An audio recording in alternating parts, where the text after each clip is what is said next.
Yo, what is up, Raidernation? It's your boy Samora back at again with another pre-game preview. And this week I got our Las Vegas Raiders versus the Kansas City Chiefs in this Week 14 matchup. Now, I know that we took that L last week against the Washington football team, but you know what? That's besides the point. We got to focus this week. It's a must-win week, and hopefully we can go out there and take that W. Now, if this is the first time you're coming across my channel and you love the Las Vegas Raiders, then hit that subscribe button, hit that notification icon button just to notify you guys when I upload more videos just like this. With that being said, let's not waste any more time, and let's get started with your pre-game preview. And you tell them one thing, just win, baby.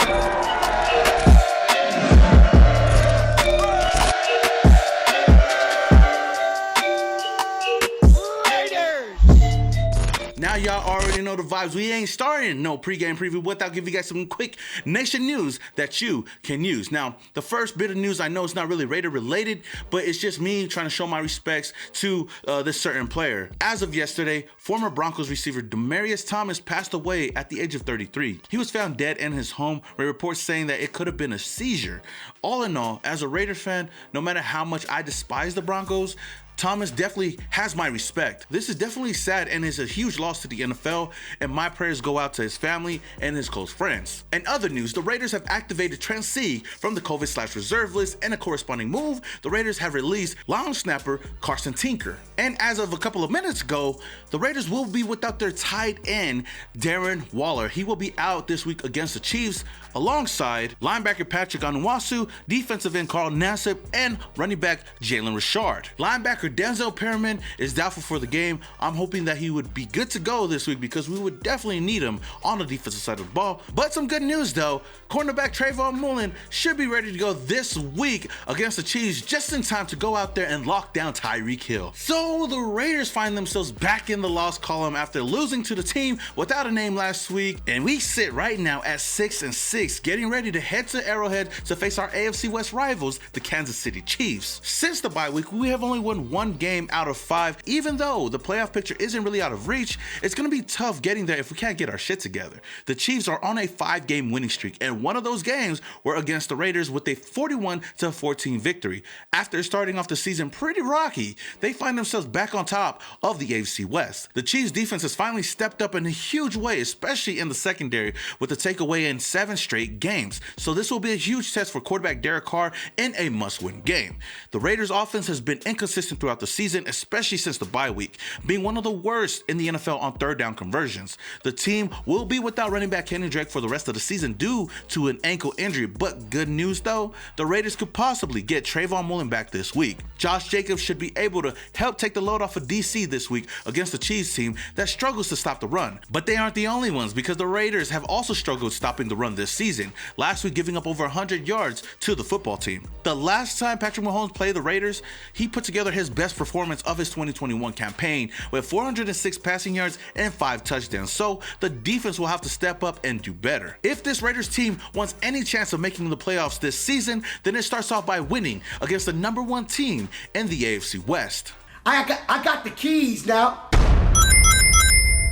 Now I got 3 keys to the game if we want to leave Arrowhead with that W. First one being protect the car. Now, if you look at last week's matchup against the team without a name, Derek Carr had so many missed opportunities out there on the offensive side of the ball. Now, that could be in due part because he was a bit timid out there and he was just trying to get the ball out and wasn't even looking downfield. But it all starts off with this offensive line. If this offensive line does not give Derek Carr that time, he's not going to be confident enough to look downfield and find his receivers. He's going to check down the ball and try to get the first downs, even if he's just dumping the ball off. When I look at last week's game, this offensive line has failed to give Derek Carr enough time out there to be Derek Carr. He was sacked twice and hit 4 times in that game. So even though I blame Derek Carr for so many missed opportunities last week, I also blame this offensive line for not protecting him. So this week we need to do a better job at protecting Derek Carr if we want to win. And I'm looking at you, Brandon Parker and John Simpson. Sheesh. Now, key number 2 is converting on third downs.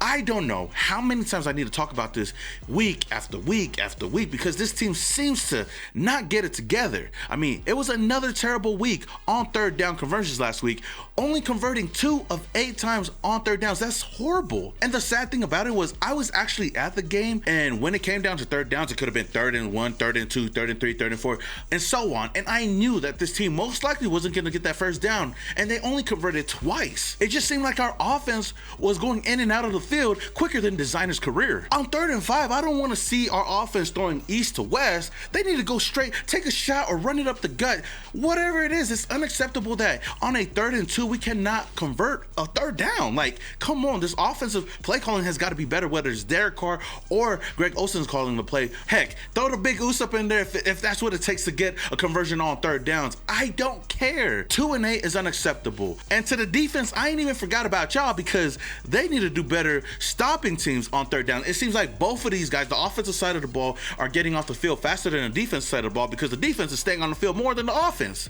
This team, man. Now, key number 3 is applying pressure on Patrick Mahomes. Now, Mahomes has not really been himself this season. He's been having an up and down season so far, except when he played against Las Vegas in Las Vegas. I mean, he put together 406 yards and 5 touchdowns. That's his best showing this year. So even though this defense has, been solid for the most part, against the Chiefs, they look like the same old Raiders. We didn't even get a sack on Patrick Mahomes the last time we played, but most of that was in due part because the referees were not giving us any holding calls. And Mad Max Crosby always gonna get held out there, but it just depends on if the referees want to call it or not. But even the casual Raider fan knows that when you apply pressure on Patrick Mahomes, then you can shake him up for the rest of the game. Even our secondary has got to do better this week than they did the first time we played them. But that's why it's a good thing that we have Trayvon Mullen coming back this week. You have Trayvon Mullen out there alongside of Nate Hobbs and Casey Hayward. Whoo-wee! I think we'd be okay. I just want to see both Yannick Ngakoue and Mad Max Crosby go out there and wreak havoc on the Chiefs offensive line and Kermit the Frog. We do that, then we definitely leaving Arrowhead 7-6. Knock on wood if you have that message, please. And we're here to help you.